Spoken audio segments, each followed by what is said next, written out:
She's charged with killing her own mother and stepfather at their Carrollwood home while she was a student at FSU.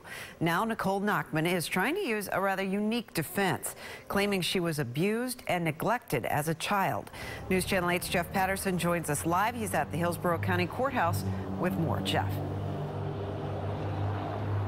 Yeah, good evening, Stacy. Nicole Nachman's defense team is trying to use a defense of battered child syndrome, which is an unusual move in a Florida courtroom. At the age of 24, Nicole Nachman still looks like a student, but she'll go on trial later this month for killing her mother and stepfather.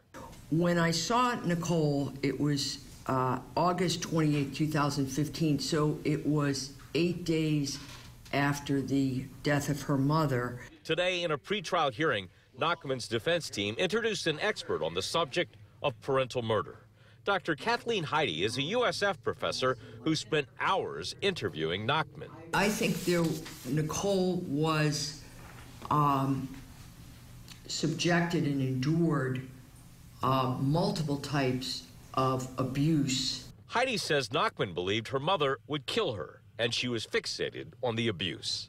She goes over these incidents of physical abuse by her mom, the same incidents, and perseverates. What that means is just keeps going over it and over it, and every time it's like fresh. Tampa attorney Bryant Camerino isn't involved in this case, but says the defense is unusual.